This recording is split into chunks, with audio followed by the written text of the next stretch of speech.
So we couldn't work through it because he cheated. Oh, that's what he thought you would resent him for. I found out this morning through an anonymous Facebook message that he wasn't loyal and that was more to the breakup than I knew. I called him twice with no response. So I sent him a text about the message. Still no response. So I decided to check his phone records. Lo and behold, a mysterious number popped up like the day that things started to go downhill for us.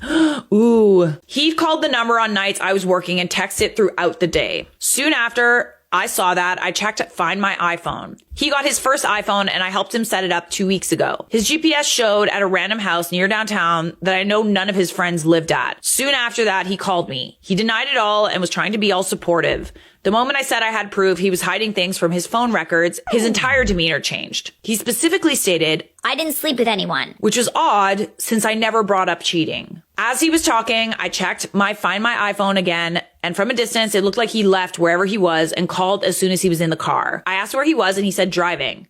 I asked from where and he got very defensive, saying it wasn't my business since we weren't together anymore. I reiterated I knew he was hiding things from me. I still never brought up accusations of cheating yet. He called me creepy and stalkerish. Oh yeah, he gotta go. I asked who the specific phone number belonged to and he refused to answer, saying I was crazy. So I said I deserved to know and he said a friend from work. For the next few minutes, he refused to assign it gender pronouns. A little later, I pushed. It was a woman and he admitted it. So I asked who it was and said if it were the few women I know, then I get maybe he was venting to them. He refused to answer. So yeah, we can't work it out. Ooh.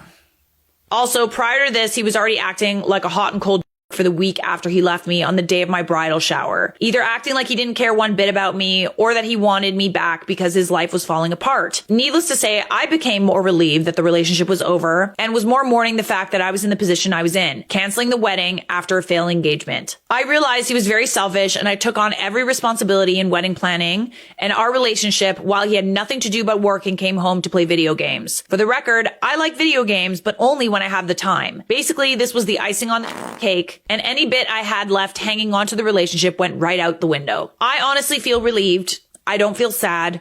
I feel free and happy. Well, that tells you everything you need to know. I'm not sad being in the apartment we shared anymore. My sister had helped me 2 nights ago set up a new bed that helped change the entire look of the bedroom. Monday, I'm going to a theme park with a coworker. While I'm not exactly trying to jump right into anything, he's a great guy and we have the same interests. It's just nice to have attention from someone I get along with. She edited to add, I'm getting tested ASAP. There's a new update posted this year. So X ended up knocking up the chick he'd been cheating with 3 months later, and he'd been cheating on me since before we were engaged. Oh. Then tried to call me to come back because he caught her talking to male friends about a video game and accused her of cheating. I basically told me to get over it and stop calling me. Looking back, it was almost a decade of passive, emotional A-word and controlling behavior. You know, I've said this so many times, but people that accuse you of cheating, they either one, have trust issues, which is very possible, or they think you're capable of the behavior because they're capable of it.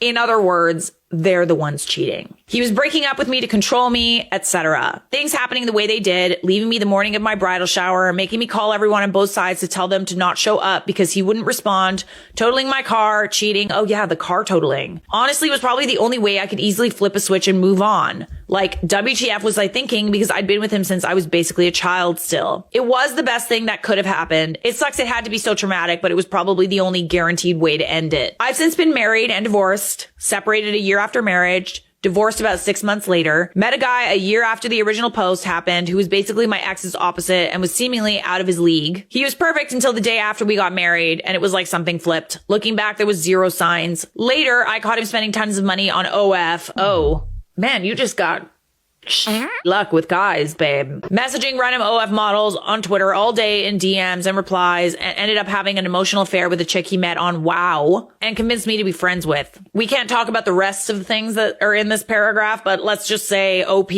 does not have good luck meeting guys. Clearly, I know how to pick him. I guess to me, he seemed safe at the time. He said all the right things, and honestly, I don't believe there were signs. He just hid it well until he felt he didn't have to anymore. 2 or 3 years later, after remaining single, me and a friend I've known passively for years just started talking because we both watched the same show no one else would watch. History for us is we met in a small Discord that are in real life friends only, and had been in there for years together. I'd met him like 2 times at meetups, but we never really talked as he's a friend of a friend. We played in the same MMO too, but we're in different groups, so never really talked. Apparently, he fell first, but stayed distant because he knew I was still recovering from my last 2 exes. His best friend also sent me screenshots later of him gushing about me, but not telling him who I was, and how he never wants to stop talking about me, but doesn't want to scare me off. His friend vouched that something about me changed him. I ended up tentatively getting interested because I knew people who vouched for him, multiple knowing him since they were 5 years old, saying he's probably the most stand-up guy they know. I love how you need like references now, but honestly, fair enough.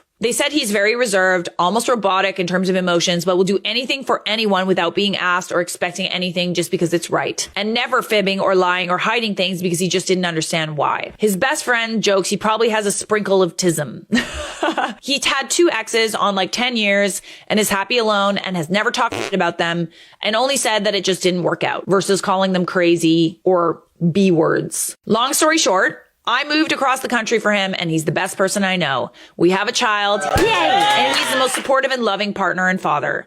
Truly an involved parent and strives to make sure I'm not the primary caregiver. Or on the few times I am, he makes sure I never have to think about anything else. Traditional in the sense that he wants to provide for us and refuses to accept any financial contribution from me. Ooh, yes! But doesn't want me to be barefoot in the kitchen serving him. So house chores and mental workload is split.